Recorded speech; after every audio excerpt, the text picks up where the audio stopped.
Welcome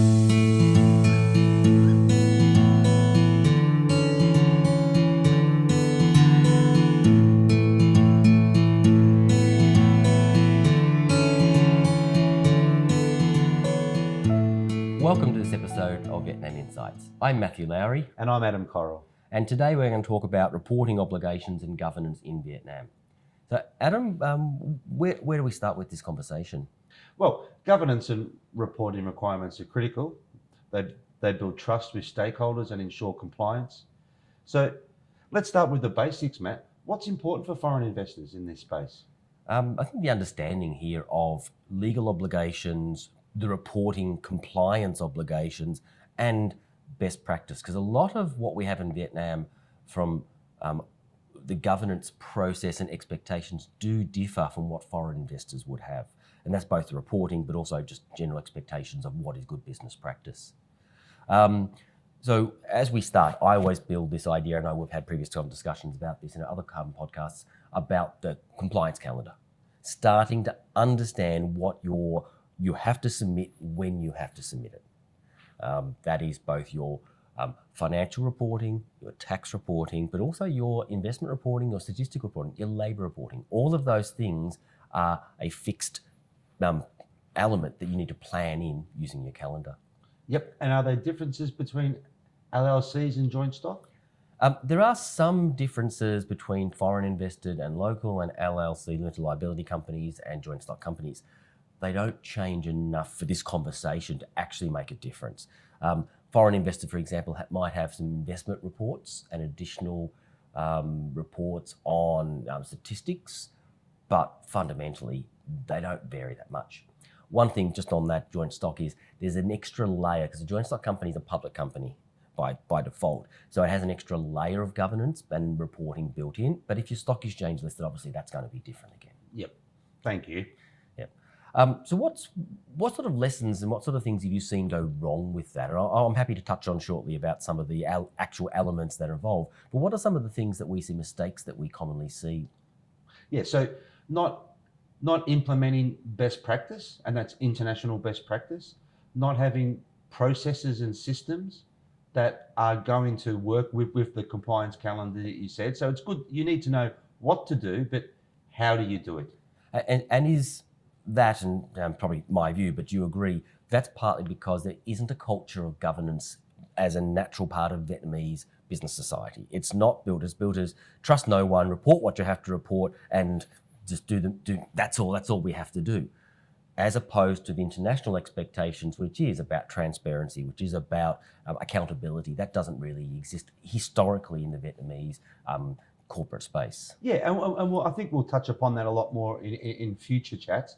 But yeah, it really comes back to task-based cultures and relationship-based. So it is relationship-based. So people are somewhat reliant on who they meet, who they talk to, the events they go to understand the compliance side and the regulation. As opposed to this concept of transparency and reporting as a process, they want the relationship because that's where the business comes from. Yes.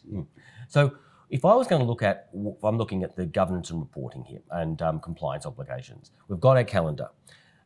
From that, what we need to build is a system about making sure we understand where the regulation changes as before. It's constantly changing.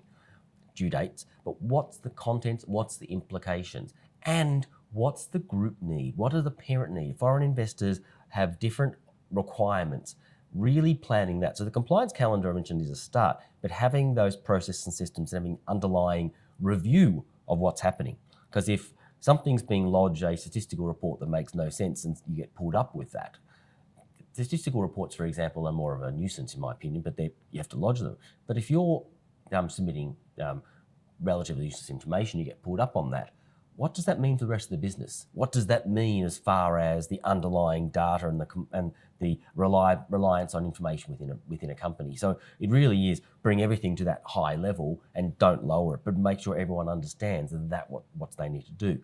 Document, policy, process, training, review. Yeah, and the consequences of not being able to do that are substantial. So you've got the formal consequences with governments and laws and things like that. Fines and penalties, significant but ones, yeah. Your operational consequences, needing to stop what you're doing, having team meetings, bringing everyone in to fix the problem, understanding the problem in a different way when if you planned right, you could be on top of that and be ahead quickly. So it disrupts the whole organisation. And when there is an inspection, the inspection does not care about your business. They care about filling their process they have to go through. And that can be days and days of disruption for businesses. And we've seen businesses being severely impacted by inspections. Can't ship, can't do anything, can't operate, and all the team are trying to locate documents that may not exist because they didn't have the process in the first place. The governance wasn't there. Yeah, and you have to remember that the inspectors have got to be compliant to their associations and agencies as well, that they get checked.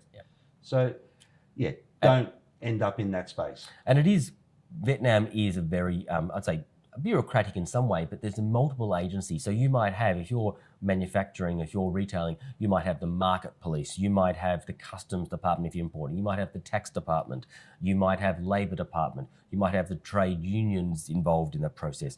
You then may have state bank if you've got various loans. You might have the Department of Investment and Planning for your registration and your reporting. If you're an industrial park, you may have additional reporting to the Industrial Park Authority. This goes on and on. There's more than this, but that's the scale and the breadth of what that is and understanding it. Most of it's not complex, but it is overwhelming if you don't plan for it and don't understand. And as I said before, build that into what you need as a business. Build that into your corporate governance and corporate needs. Yeah, and then oversitting all that, you have the major government agencies, so MOAT, Munro, Ministry of Resources and so forth, that these days in the environmental space, in the investment space, are involved in everything with policy. Yeah.